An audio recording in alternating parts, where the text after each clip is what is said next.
The soul is not born. It does not die. It was not produced from anyone. Unborn, eternal, it is not slain, though the body is slain. This is the reference from Kathopanishad. Hello friends, welcome back.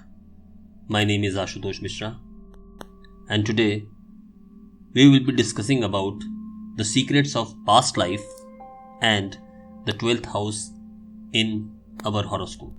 The 12th house represents the foundation of your life. If you can imagine yourself packing a karmic baggage before saying goodbye to all your friends in the past life and then sliding into the womb, then 12th house would be the content of that baggage.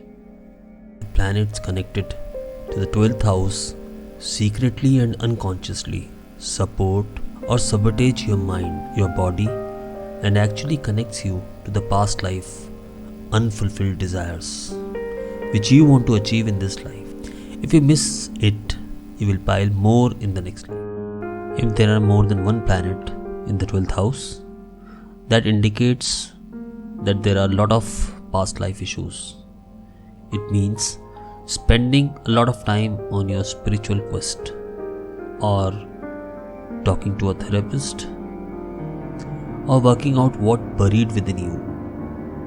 This can lead to selfish behaviors, self-destructive patterns, disturbed spiritual energy, and also unhealthy self-obsession. 12th house is actually the reflection of your deeds in the immediate past life. Isolation is the motive of 12th house. So if you are under the effect of 12th house, you will be bound to remain secluded or away from your family.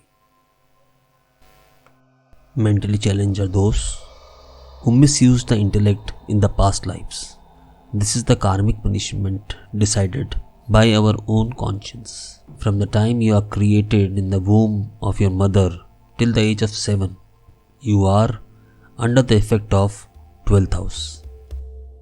If you have major planet in the 12th house, just go back in your childhood and remember what your mom told you. Don't be late, don't cry, don't be a baby. Do your work neatly. These do's and don'ts can cause internal stress and discomfort all through your life if you do not resolve. If you were told don't be a crybaby, you might have problems expressing your genuine emotional hurts. It is a deep automatic compulsion which you cannot overcome. If you even think that you will tell your friends that you are feeling hurt, your BP will shoot up, fingers go cold, heartbeat accelerates. It is an inbuilt compulsion to stay silent. There is a fear. Prisons are meant for those who misuse their physical abilities in the past life and engage in criminal actions. The ascendant lord or the moon or the sun in the 12th house always indicates physical and mental weakness. Be careful of the health of your body and mind. Always remember to put yourself, your concerns and your interest first.